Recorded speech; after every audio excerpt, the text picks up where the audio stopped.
Hola a todos, en esta ocasión nos encontramos para desarrollar la unidad número 4.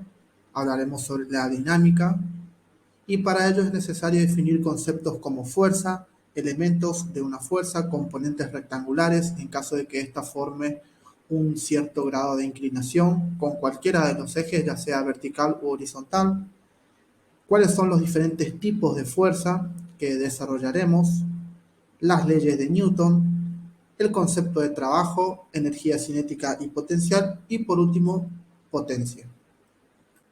A diferencia de las unidades anteriores, 2 y 3, donde definimos qué es la cinemática, que era la rama de la física o de la mecánica, que se encargaba de estudiar el movimiento de los cuerpos sin considerar la causa que lo producen. En esta ocasión, para la unidad número 4, vamos a estudiar la dinámica. ¿Y qué es la dinámica? La dinámica se encarga de estudiar y describir el movimiento de los cuerpos considerando las causas de por qué los cuerpos se mueven como lo hacen. Entonces, esa es la gran diferencia con la cinemática, que en este caso vamos a considerar el porqué de ese movimiento. Por lo tanto, existe una relación directa entre el movimiento y la fuerza que lo causan. En esta unidad usaremos dos conceptos nuevos, fuerza y masa, para desarrollar los principios de la dinámica, los cuales fueron establecidos por Isaac Newton. En el lenguaje cotidiano, una fuerza es un empujón o tirón. Una definición más precisa sería que es una interacción entre dos cuerpos o entre un cuerpo y su ambiente.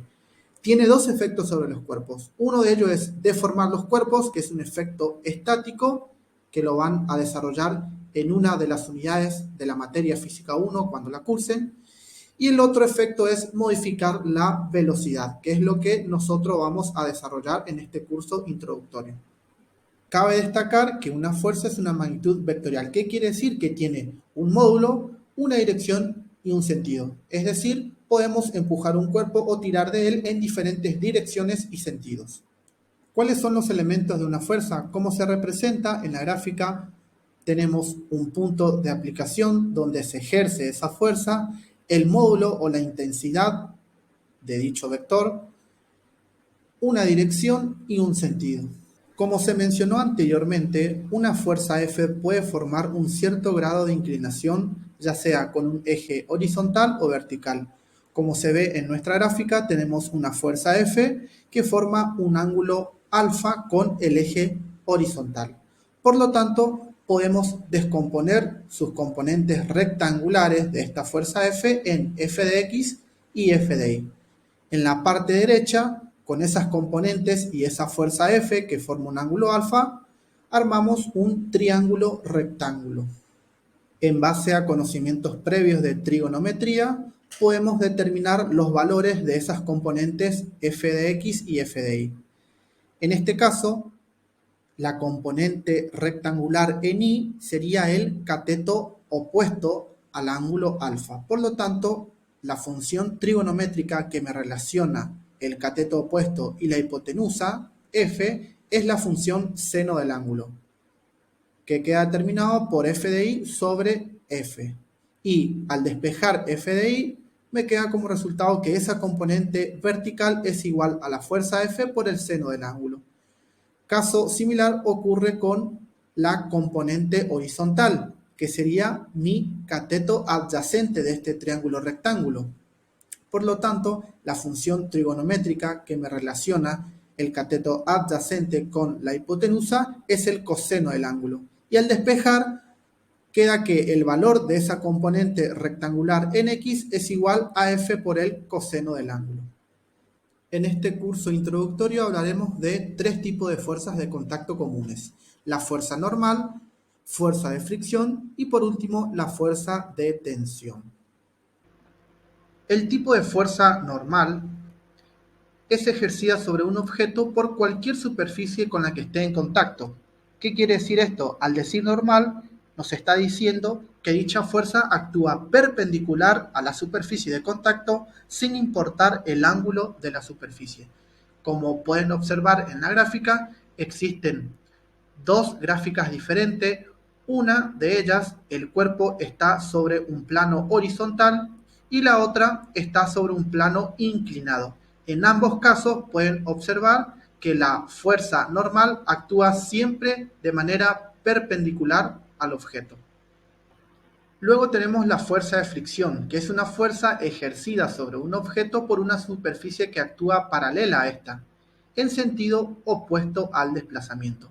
Como pueden observar en la gráfica, el desplazamiento ocurre hacia la derecha, pero esta fuerza de fricción tiene la misma dirección, pero sentido opuesto al desplazamiento. ¿De qué va a depender esta fuerza de fricción? Va a depender de la naturaleza de la superficie en contacto. ¿Qué quiere decir esto?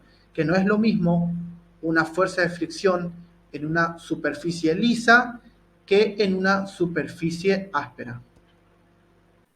Y por último tenemos la fuerza de tensión, que es un tirón ejercido por una cuerda o un cordel estirado sobre un objeto. En la gráfica izquierda van a encontrar un ejemplo de una persona que está realizando un lanzamiento de martillo con una cuerda y esta cuerda ejerce una fuerza de tensión sobre el objeto. Asimismo, en la parte derecha tenemos otro ejemplo de la tensión que ejerce la cuerda sobre el objeto. Además de las fuerzas de contacto, también hay fuerzas de largo alcance que actúan aunque los cuerpos estén separados. Existe una fuerza de atracción gravitacional que la Tierra ejerce sobre un cuerpo y se llama peso del cuerpo y está dada por la fórmula P es igual a la masa por la constante de gravedad G. Ya que la Tierra ejerce esta fuerza gravitacional sobre cualquier objeto, el sentido de esta fuerza del peso siempre será hacia abajo, como lo pueden ver en las diferentes gráficas. Un cuerpo está apoyado sobre una superficie y el peso va dirigido hacia abajo. Lo mismo pasa con el ejemplo de la derecha, de una manzana, bien, donde la fuerza del peso también tiene un sentido hacia abajo, es decir, hacia la Tierra. Ahora hablaremos de las leyes de Newton. Existen tres leyes y vamos a desarrollar la primera, ley de inercia. ¿Qué dice el enunciado de esta ley? Nos dice que todo cuerpo conserva su estado de reposo o movimiento rectilíneo uniforme, salvo que existan fuerzas que actúen sobre él. Todo cuerpo posee una propiedad llamada inercialidad. ¿Qué quiere decir esto? Que presenta una oposición a cambiar su estado de movimiento. En pantalla podemos ver un ejemplo de cómo una persona que viene con movimiento rectilíneo uniforme choca con una piedra y su cuerpo es lanzado hacia adelante, producto de la inercia, ya que el cuerpo presenta una oposición a cambiar su estado de movimiento. ¿Qué quiere decir esto? Que si esta persona venía con movimiento rectilíneo uniforme, quiere seguir estando en ese movimiento. Segunda ley de Newton, ley de fuerza. El enunciado de esta ley dice que si una fuerza F actúa sobre un cuerpo de masa m, como se puede observar en la gráfica, este se acelera, es decir, adquiere una variación de velocidad. Y la dirección de la aceleración será igual a la dirección de la fuerza.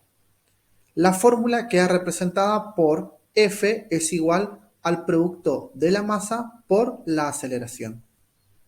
Newton determinó que la aceleración que adquiere un cuerpo depende tanto de la fuerza como de la masa del objeto. Otra forma de ver la segunda ley de Newton es despejando la aceleración. De esta manera nos queda que será igual a la fuerza sobre la masa. Y podemos observar que la aceleración y la fuerza serán directamente proporcionales. Ejemplo, si se duplica la fuerza en un objeto, se duplica la aceleración. Por otro lado, vemos que la aceleración y la masa son inversamente proporcionales. A mayor masa, menor aceleración, ya que se va a encontrar en el denominador, la masa, de esta fórmula. Debido a que la masa se encuentra presente en la segunda ley de Newton, es necesario definirla. ¿Qué es la masa? Es la propiedad intrínseca de un cuerpo que mide su inercia, es decir, la resistencia del cuerpo a cambiar su movimiento. No es lo mismo que el peso, ya que este último mide la atracción que ejerce la Tierra sobre una masa determinada. Habiendo definido la segunda ley de Newton, vamos a ver las distintas unidades en los diferentes sistemas de unidades. Si hablamos del sistema internacional, y sabiendo que la fuerza es igual al producto entre la masa y la aceleración, la masa se expresa en kilogramos y la aceleración en metros sobre segundos al cuadrado. Y el producto entre estos dos, la masa y la aceleración en el sistema internacional, da como resultado Newton.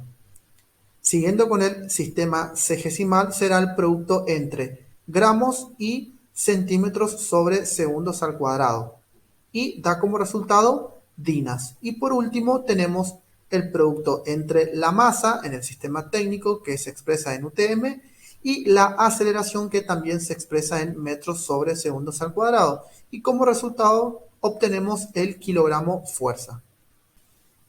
Por último tenemos la tercera ley de Newton, principio de acción y reacción. Una fuerza que actúa sobre un cuerpo siempre es el resultado de su interacción con otro cuerpo, así que las fuerzas siempre vienen de a pares. En la gráfica pueden observar un cuerpo que tiene un peso que va hacia abajo, apoyado sobre una superficie, y esta superficie ejerce una reacción N. El peso del cuerpo es la acción y tienen igual dirección pero sentido opuesto.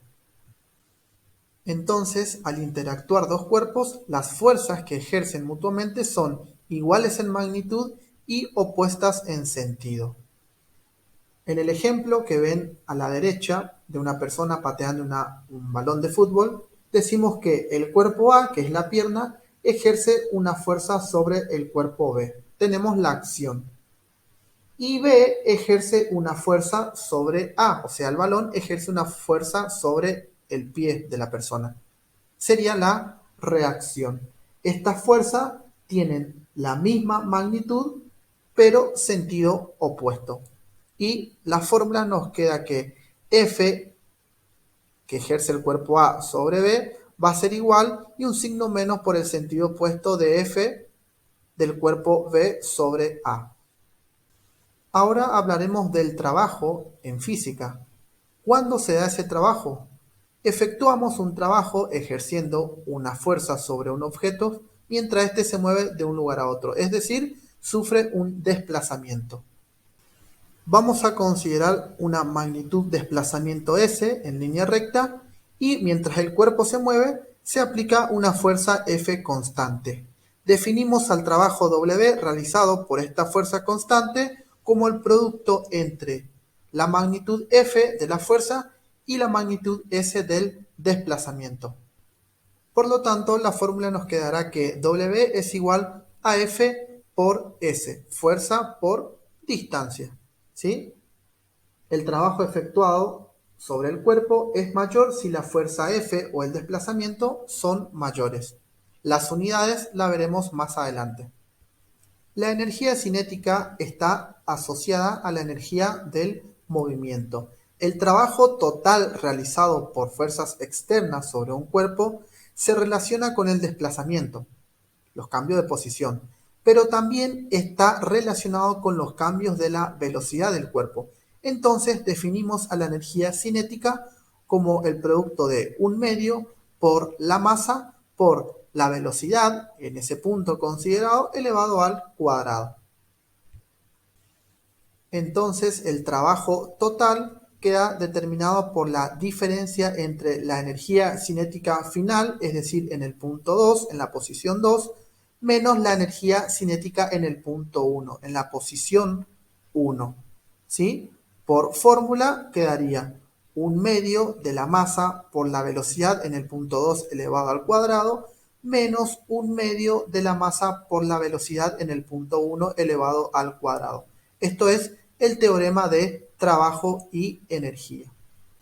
Ahora hablaremos de la energía potencial que está asociado al peso de un cuerpo y al movimiento en el eje vertical.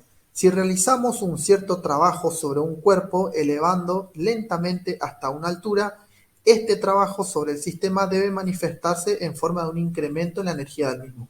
Entonces, el producto del peso, que es la masa por la gravedad, y la altura I es la energía potencial gravitacional. Entonces, el teorema de trabajo y energía potencial en este caso queda determinada por la siguiente fórmula, que el trabajo total será igual a la diferencia entre la energía potencial en el punto 2 menos la energía potencial en el punto 1. Ya que el trabajo se puede expresar en términos de energía cinética o potencial al principio y al final, podemos decir que tienen las mismas unidades. Y en el sistema internacional, si el trabajo es el producto entre la fuerza y la distancia, la unidad será el joule, que proviene del producto de newton y metro. En el sistema sexagesimal vamos a tener el ergio, que viene del producto entre dinas y centímetros, y para el sistema técnico únicamente nos quedará kilogramos fuerza metros. Y por último vamos a definir la potencia y se define así al trabajo W realizado en un cierto tiempo transcurrido. Potencia es igual a trabajo total sobre tiempo. O bien a la energía transformada E respecto del tiempo. Y en la parte inferior pueden encontrar las dos fórmulas. Se puede indicar así que la potencia es la fuerza, el poder o la capacidad para conseguir algo. Se conoce como potencia mecánica al trabajo que realiza un individuo o una máquina en un cierto periodo de tiempo. Es decir, se trata de la potencia que se transmite a través del accionar de una fuerza física de contacto o de algunos elementos mecánicos relacionados, como un engranaje o un juego de palanca. Como la potencia es el trabajo sobre el tiempo, en el sistema internacional el trabajo se expresa en joule, el tiempo en segundo y nos da como unidad el watts. En el sistema sexagesimal el trabajo se expresa en ergio, el tiempo en segundos y nos da como resultado el CB, que es caballo de vapor. Y por último, en el sistema técnico nos queda como está, que sería el trabajo, kilogramos fuerza metros, sobre segundos.